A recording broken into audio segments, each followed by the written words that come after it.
স্বাগতম ভাগ্যবার্তা অনুষ্ঠানে। আপনারা যারা অনুষ্ঠানগুলো দেখেন, শোনেন, ঈশ্বর আপনাদের ভালো রাখুক এই কামনা করি। এখন বর্তমানে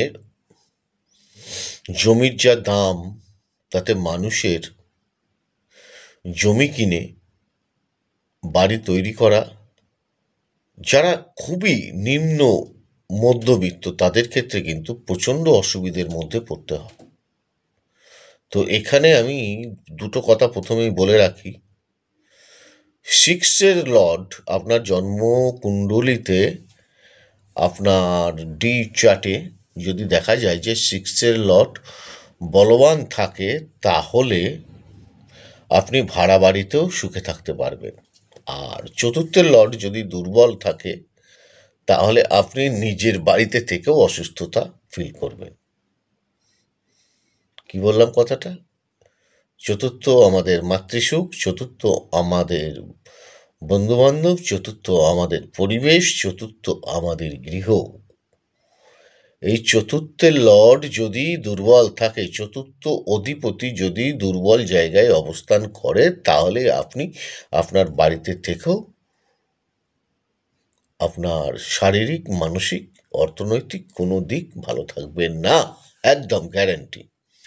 যারা বর্তমানে জমি কিনতে চলেছেন, প্রথমেই বলি, সারা জীবনের অনেক সময় অর্থ দিয়ে আমরা জমি কিনতে যাই। বেশ কিছু টাকা পয়সা খরচা করে যখন জমি কিনবো, তো আমরা জমিটা দেখে নেব না আমাদের জমির দিকটা কোন দিক পড়ছে, জমির মুখ কোন দিকে, মানে আপনার বাড়িটা যে তৈরি করবেন বাড়ির মুখটা কোন দিকে হবে, রাস্তাটা কোন দিকে রয়েছে। সর্বপ্রথম রেকটিফিকেশন করতে হবে এইটাকে। জমিকে প্রথমে রেকটিফিকেশন, বাস্তু ব্যালেন্স, আবহাওয়ায় যেমন আমাদের মনের পরিবর্তন নিয়ে আসে, তেমনি বাস্তুতেও কিন্তু আপনার মনের পরিবর্তন আসবেই। পাহাড়ি এলাকায় একরকম আমাদের চিন্তা ভাবনা, আবার সমুদ্র এলাকায় সেখানে আবার আমাদের চিন্তা ভাবনা, বসবাস যারা করি তাদের একরকম চিন্তা ভাবনা। ভাদ্র মাসের গরমের সময় যেমন আকাশ মেঘলা করে, বৃষ্টি আসে, তখন একরকম মনের পরিবেশ সৃষ্টি হয়। আবার বৃষ্টি হয়ে যাওয়ার পরেও কিন্তু আবার আরেক রকম আমাদের মনের পরিবেশ তৈরি হয়। ক্লাইমেট মানে বাস্তু ক্লাইমেট বলা হচ্ছে এখানে, আমাদের মনকে পরিবর্তন করে। বাস্তুতে ক্লাইমেট কীরকম হবে, সেখানে আপনি আপনার মনের অবস্থান কীরকম থাকবে, যেটা মানুষের সর্বদিক থেকে পরিবর্তন করতে পারে। দেখুন, মানি লস কথায় বলে something loss, mind loss, everything loss. এটা মনে রাখবেন। কিন্তু মাইন্ড যদি লস হয়ে যায়, আপনি কোন কাজটা ঠিক মতন করতে পারবেন সেটাকে আগে চিন্তা করুন। আপনি কোথায় দাঁড়িয়ে আছেন, কোথায় দাঁড়িয়ে থেকে কাজ করবেন।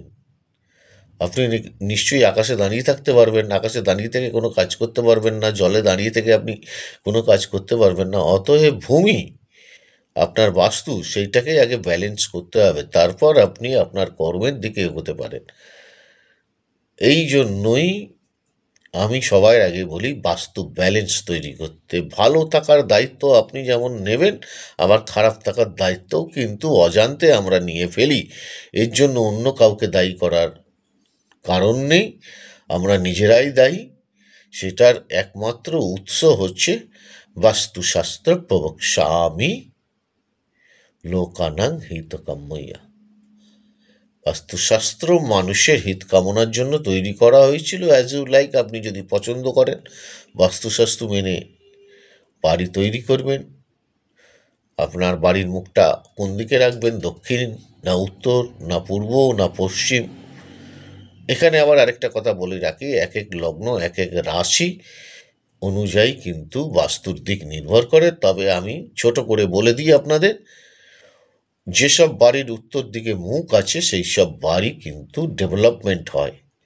দক্ষিণ দিক মধ্যম, পূর্ব দিক তার পরের স্টেজ, বাকি সব অধম।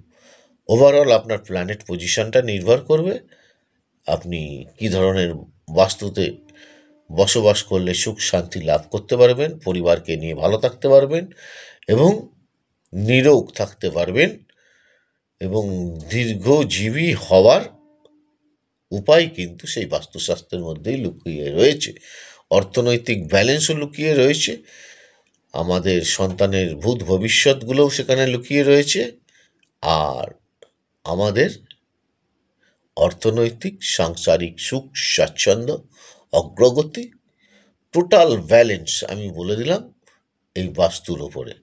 অবশ্যই ভাগ্যচক্র বলে একটা কথা আছে, সেই ভাগ্যচক্র আপনার হরোস্কোপ ঠিকুজি কুষ্টি যেটা যাই বলেন না কেন হস্তরেখা তার উপরে নির্ভর করবে, ওর সঙ্গেই রয়েছে আপনার ব্যালেন্স করার জন্য হচ্ছে বাস্তু।